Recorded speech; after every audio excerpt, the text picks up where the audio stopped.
Labdien! Šodien mēs atrodamies Mežciemā, Sergeja Eizenšteina ielā 47A pilaru projektā Mežciema mājas. Šis projekts atrodas pie Biķernieka meža un Biķernieku kompleksā sporta bāzes.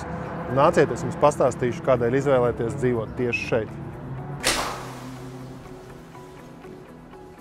Kā jūs redzat, šeit patās ir iela, un tieši šodien Biķernieku trasē arī notiek sacensības. Daudz bažījās, vai šie trokšņi netraucē. Es neko nedzirdu. Atverot logu, var dzirdēt, jā, ārā šie trokšņi ir, taču šie logi ar īpašo skaņas noturību visu atstāja ārā. Kāds varbūt domās, jā, bet gribēsies svaigu gaisu, jāvar logs vaļā, nāks skaņa, taču arī par to šajā projektā ir padomāts. Katrā dzīvoklī ir individuāla ventilācijas sistēma, kas attiecīgi nodrošina svaigu gaisu. Līdz ar to logi var palikt cieti.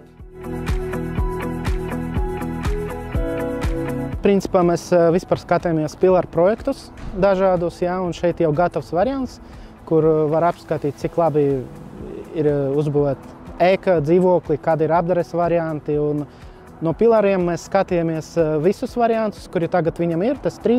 Mums iepatikas pilari kopumā kā būvētais. Pirmkārt, laikam, atrašanās vieta. Otrs ir, laikam, iekšējā apdare. Protams, ka cena, pieejamība. Gan kvalitāte, tas mums iepatikas, un tas uz doto brīdi liekas, ka vispieejamākais un labākais variants, salīdzinot ar citiem jaunbūvēm, kuri tagad ir.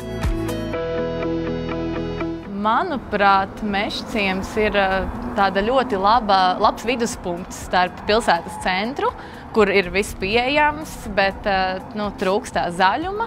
Bet tai pašā laikā šeit blakus ir parks, ir zaļums, ir bērnu dārzi, ir skolas, viss vajadzīgais ir tepat blakus. Pilars ir pierādījis, ka ir kvalitatīvs būvnieks. Principā cenas kvalitātes attiecība ir ļoti izcila šajā projektā. Jā, noteikti tā ir kvalitātes un cenas attiecība. Ir ļoti forši projekti par ļoti pieņemamu cenu.